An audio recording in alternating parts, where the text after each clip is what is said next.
दोस्तों स्वागत है आप सभी का आपके अपने यूट्यूब चैनल बीए सेंटर में। पॉलिटिकल साइंस का एक बहुत ही इंपॉर्टेंट क्वेश्चन है कि अराजकतावाद की परिभाषा दें एवं इसकी प्रमुख विशेषताओं का वर्णन करें। अराजकतावाद की परिभाषा देने के लिए कहा जा रहा है और साथ में इसकी क्या क्या विशेषताएं ये भी आपको बताना है। बहुत ही इंपॉर्टेंट क्वेश्चन है अराजकतावाद। अराजकतावाद क्या है? अराजकतावाद एक विचारधारा है जहाँ पर ये किसी भी राज्य की कल्पना ही नहीं करता। अराजकतावाद एक ऐसा विचारधारा है जो ये कहता है कि राज्य जरूरी नहीं है, देश का होना जरूरी नहीं है। ये एक ऐसे समाज की कल्पना करता है, फिर एक ऐसे समाज के बारे में बात करता है जहाँ पर जो लोग हैं वो आपसी सहयोग से रहे, मतलब एक दूसरे का मदद करके रहे, नैतिकता से रहे, स्वतंत्रता के आधार पर अपना जीवन को जी सके। एक ऐसे समाज के बारे में ये बात करता है जहाँ पर देश को बहुत ही कम महत्व दिया जाता है, उसी को अराजकतावाद कहा जाता है। अगर हम लोग सिर्फ अराजकता का बात करें, ठीक है, सिर्फ अराजकता का बात करें तो इसका मतलब होता है अशांति फैलाना या फिर अव्यवस्था को फैलाना, उसी को बोलते हैं अराजकता। लेकिन कहा जाता है कि पॉलिटिकल साइंस में ये जो अराजकतावाद है ये क्या है कि विचारधारा है जो ये बताता है कि ये कोई अव्यवस्था या फिर अशांति फैलाने का बात नहीं कर रहा, बल्कि एक ऐसा समाज होना चाहिए जहाँ पर लोग आपसी सहयोग से रह सके, ठीक है, जहाँ पर समाज जो है नैतिकता से स्वतंत्रता के आधार पर जीवन जी सके, उसको बोलते हैं अराजकतावाद। तो डिटेल में इस क्वेश्चन के आंसर को हम लोग समझेंगे। चैनल पर नए तो आप लोग चैनल को सब्सक्राइब कर लीजिए।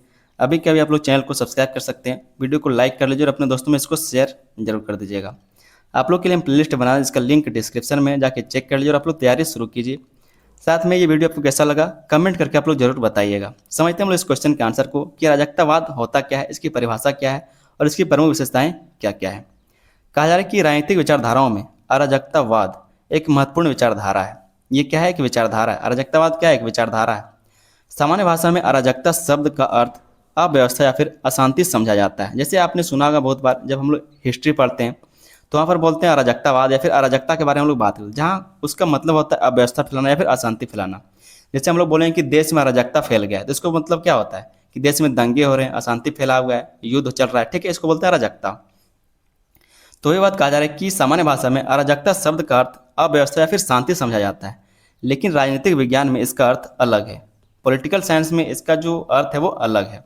अराजकतावाद का उद्देश्य अव्यवस्था फैलाना नहीं, बल्कि ऐसे समाज की स्थापना करना है जहां राज्य, दमन और अनावश्यक सत्ता का अस्तित्व ना हो। यहाँ पर मैं लिख लीजिएगा तब आपको अच्छे समझ में आएगा। कहा जा रहा है कि जहां राज्य में दमन और अनावश्यक सत्ता का अस्तित्व ना हो तथा लोग आपसी सहयोग, नैतिकता और स्वतंत्रता के आधार पर अपना जीवन जी सके।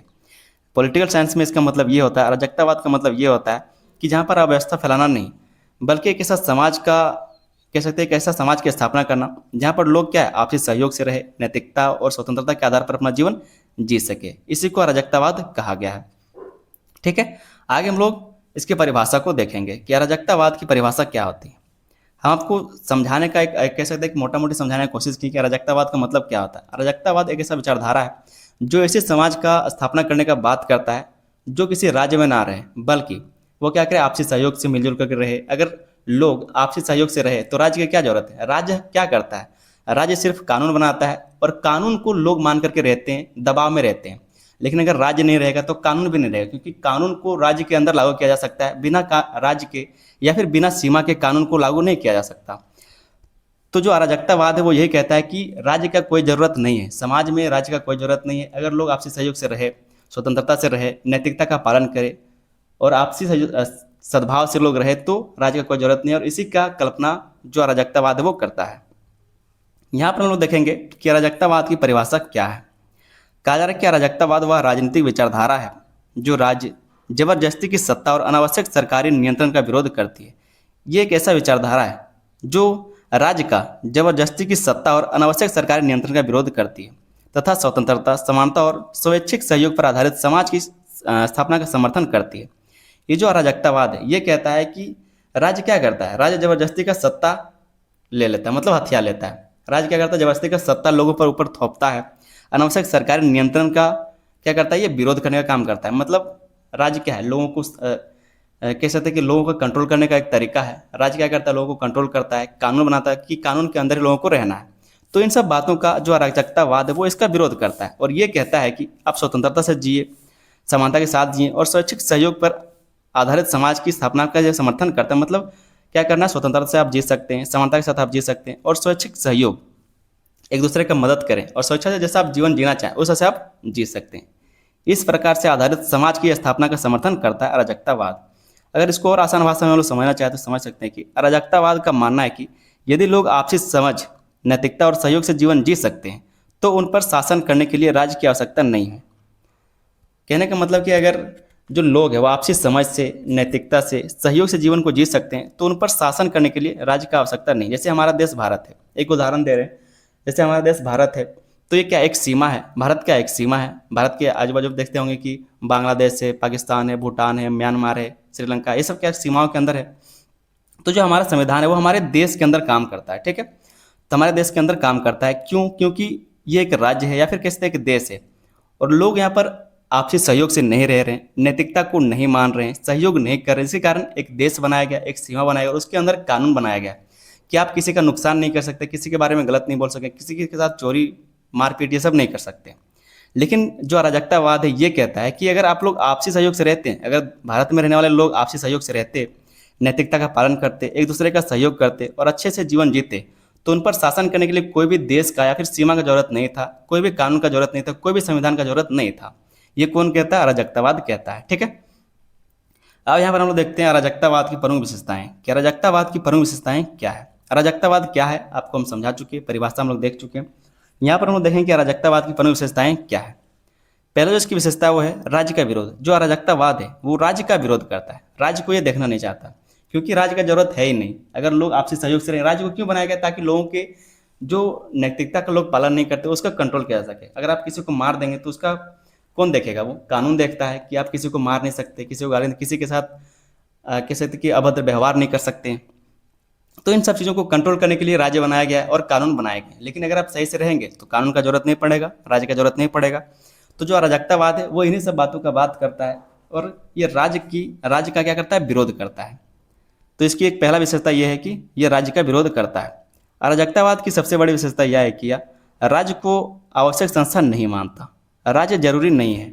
अराजकतावाद कहता है कि जो राज्य या फिर देश है वो जरूरी नहीं है। इसके अनुसार राज्य लोगों पर कानून और बल के माध्यम से नियंत्रण रखता है। जो अराजकतावाद है वो कहता है कि जो राज्य है वो लोगों के ऊपर बल और किस कानून और बल के माध्यम से नियंत्रण रखता है, जिससे व्यक्ति की स्वतंत्रता सीमित हो जाती है। इसलिए अराजकतावादी राज्य विहीन समाज की कल्पना करते हैं। जो अराजकतावादी मतलब जो अराजकतावाद को मानने वाले लोग हैं, इस विचारधारा को मानने वाले लोग हैं, वो राज्य विहीन समाज की कल्पना करते हैं, जहाँ पर राज्य जैसा कोई चीज़ ना हो, और उस तरह के समाज के वो क्या करते हैं? कल्पना करते हैं। और ये चीज़ हम आपको ऊपर समझाए थे। दूसरा जो विचारधारा है, दूसरा जो कह सकते हैं इसकी विशेषता है इस विचारधारा की, वो है व्यक्तिगत स्वतंत्रता पर बल। ये व्यक्तिगत स्वतंत्रता पर बल देता है। मतलब जैसे एक पर्सनल हमारा सोच होता है, हमारी स्वतंत्रता है कि हम ये काम करेंगे, ये नहीं करेंगे, ठीक है। तो इसके ऊपर ये स्वतंत्रता पर ये बल देता है कि आप जो चाहे कर सकते हैं। अराजकतावाद व्यक्ति की स्वतंत्रता को सबसे अधिक महत्व देता है। जो अराजकतावाद है वो व्यक्ति की स्वतंत्रता को सबसे अधिक महत्व देता है। इसके अनुसार प्रत्येक व्यक्ति को अपने विचार व्यक्त करने, अपनी पसंद के अनुसार जीवन जीने और अपने निर्णय स्वयं लेने का अधिकार होना चाहिए, जब तक कि उसके किसी दूसरे व्यक्ति को नुकसान ना पहुंचे। अराजकतावाद कहता है, इसलिए इसकी दूसरी विशेषता है, ठीक है। अराजकतावाद कहता है कि किसी भी व्यक्ति को अपने विचार को व्यक्त करने के लिए, अपनी पसंद के अनुसार जीवन जीने के लिए, अपने निर्णय स्वयं लेने के लिए अधिकार होना चाहिए। तब तक अधिकार होना चाहिए जब तक उसके विचार से, उसके निर्णय से किसी दूसरे व्यक्ति को नुकसान ना पहुंचे, ठीक है। तो ये क्या करता है? व्यक्तिगत स्वतंत्रता पर बल देने का काम करता है। ये इसकी दूसरी विशेषता है। तीसरा जो इसका विशेषता हम लोग देखते हैं वो है स्वैच्छिक सहयोग का समर्थन। ये जो अराजकतावादी विचारधारा है ये स्वैच्छिक सहयोग का समर्थन करता है। अराजकतावादी मानते हैं कि समाज केवल सरकार के आदेश से नहीं चलता, बल्कि लोगों के आपसी विश्वास और सहयोग से भी चल सकता है।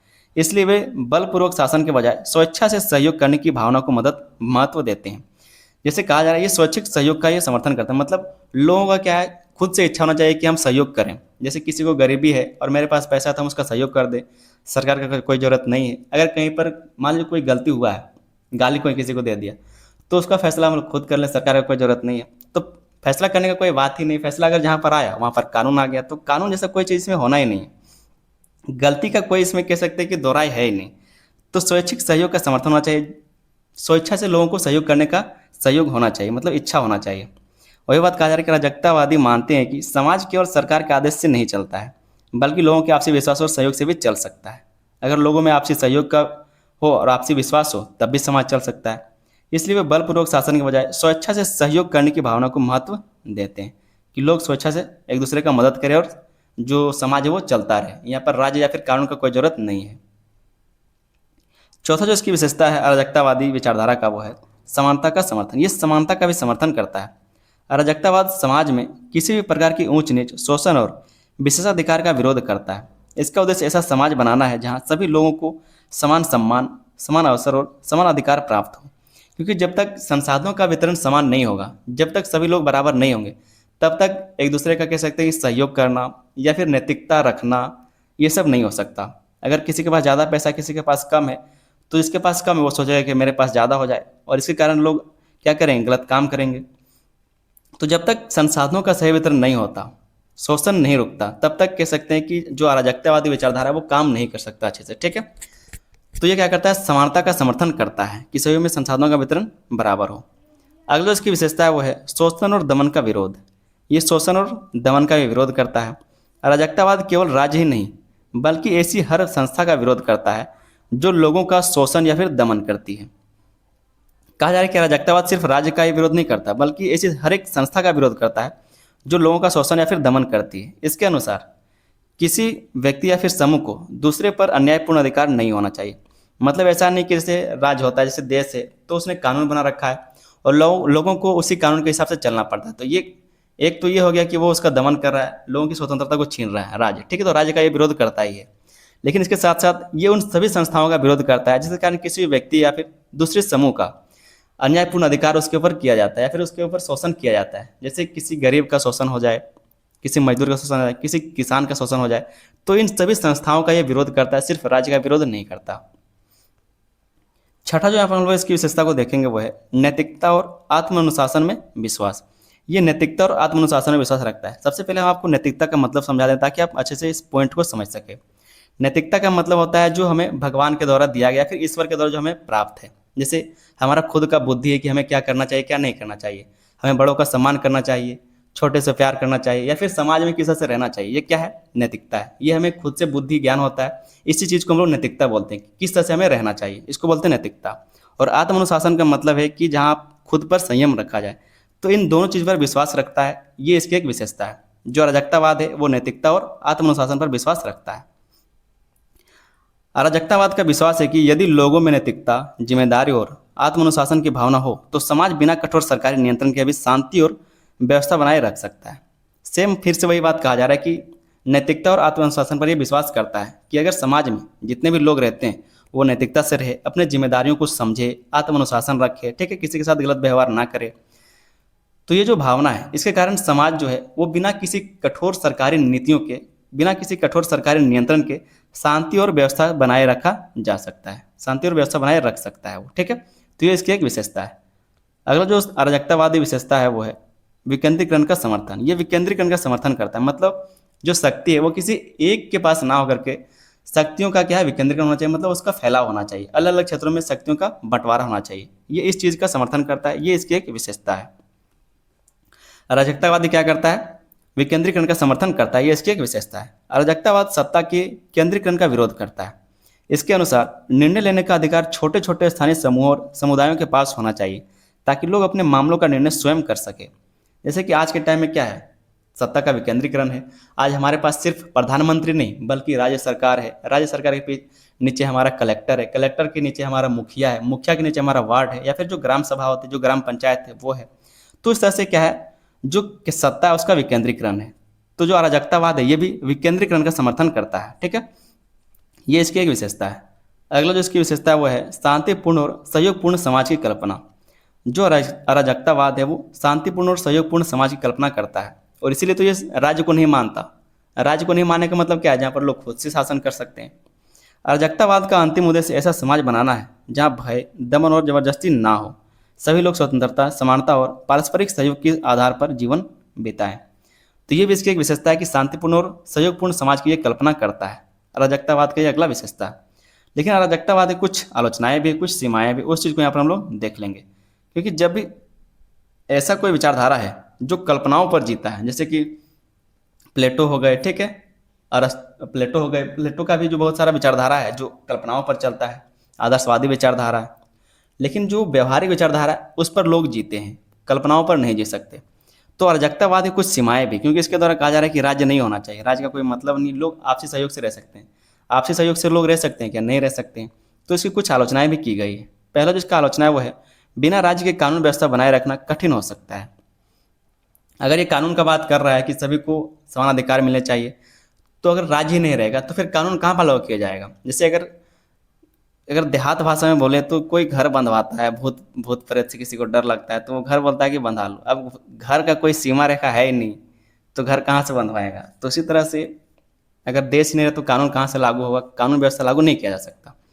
दूसरा इसकी आलोचना है वो है, बड़े और जटिल समाज में केवल स्वैच्छिक सहयोग के आधार पर व्यवस्था चलाना आसान नहीं है।